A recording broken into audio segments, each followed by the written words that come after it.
OAWALKER here, and in this video we're going to be taking a look at the camera and some of the features on the camera as well, and all the special effects they can get on there and what that second camera does. So first off, we're going to take a look at the camera. The camera interface has been completely updated since the last one. You can see there you got the middle button to take the picture, you got here to show all the different camera options, you got here to get into the camera settings, you got a flash at the top right hand corner, and then to view your gallery just tap down there. So first off, we're going to tap up here to get to the settings. So you got auto, so you can set the different like modes. You got auto, you got night mode, you got HDR, you got manual, you got macro, and a bunch of different options for you to choose from. Hopefully you can see that properly.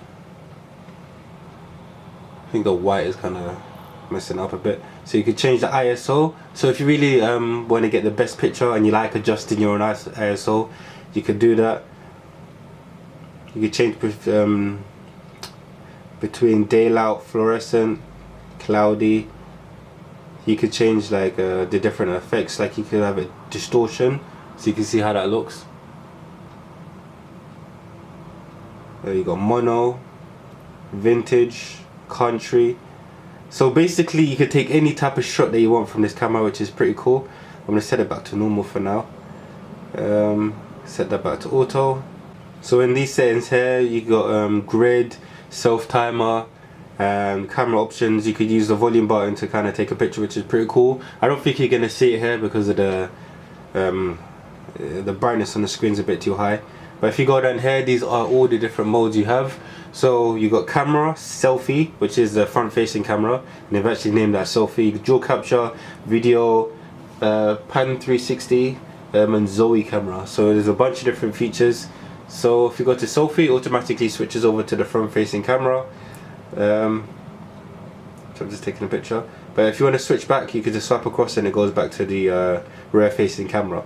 You've got dual capture, so you can actually take the front-facing and the back camera at the same time, which is pretty cool.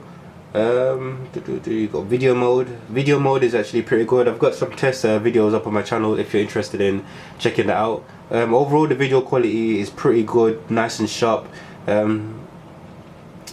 Yeah, check out my video test and see for yourself. It's not the best out there, but it's pretty good. Now I want to show you some of the features and what this second camera kind of does. So let's take a picture first of all. We're going to take a picture of this KA fruit punch. So this is the picture that I just took. I'm going to show you all the settings. Once you tap here, you have a little edit button here. We're going to tap that, and then here, this is where you can edit all the different stuff. So first of all, in effects, you got unfocus. So basically tap anywhere and it will kind of unfocus the background and basically focusing on that object only. I don't know if it's going to focus at the background properly, but I could just about see it on the camera depending on what type of photo you take. For background, so you can have like a nice little sketch going across there. I hope you can see that. We got zoom blur, we got cartoon, and we got colorize. Don't know how well you'll be able to see it. We got seasons. This is a pretty cool one. So you can see it's got like little pedals kind of dropping across the screen, which is really nice. You got dandelions, and it kind of zooms out as well. Maple leaf, and all of these have like a different kind of tone to it. So you can see the dandelion has like a little kind of a summery one. The maple leaf kind of has like a more of a warmish type of color, orangey type of color, and the snow has a more of a grey one. And the snow one looks pretty good as well. So you can actually take a picture and adds different effects to it like this, which is pretty cool. Let's go back, and then we've got the 3D motion, which is kind of cool. So you can see I'm not taking that in the background, but you can literally just move it and it kind of moves as well, and it's kind of like 3D effect.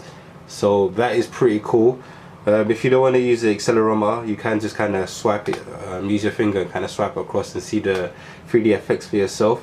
So that is pretty good and it works pretty well. Next we got features, filters.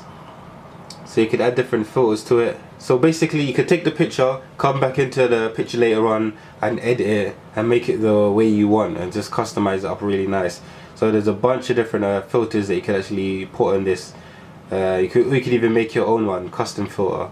So that's pretty good. Next we got frames. If you want frames, you can add frames to it, give it a more much nicer effect if you like frames. Got like a postcard one, montage, just kind of separates it out.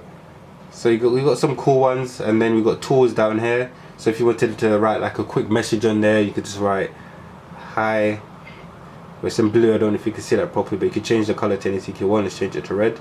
And you could change it, and you could write a little message on there and just save it for later on. You could crop it, you could flip it, you could straighten it. So if you took the picture slightly lean and it wasn't completely straight, you could come back in here and just kind of straighten it up. So that's pretty cool. And yeah, after this you can save the picture and share it on Twitter or anything like that. So there's a bunch of different things that you can actually do. There's a ton of ways that you can edit your picture while you're taking it and after you've taken your photo. So that is pretty cool. And like I said before, the main reason for that second camera is for some of those effects like I showed you right here. So if you go into, let's go back into edit, so that this 3D motion, like when you move it around, that's what the second camera is doing. And it also allows you to add different effects to it as well, to see how far the subject is away from your camera. So that is pretty cool. And yeah, I think this has just been a quick look at the camera and what you can actually do and how you can edit your pictures on the new HTC One M8. Camera quality wise, camera has been great so far. I've taken a lot of pictures and the features actually do work well. I've tried a feature where you can actually blur out the background and, you know, focus on maybe just a person. It works really well. Once you know you're in the right conditions, it works very nice. So yeah, that's about it for the video. Leave your comments in the comment section down below. Let me know what you think. Do you like it? Are you happy with it? Have you tried it out for yourself? Leave all that good stuff in the comment section down below. And yeah, thanks for watching. Peace.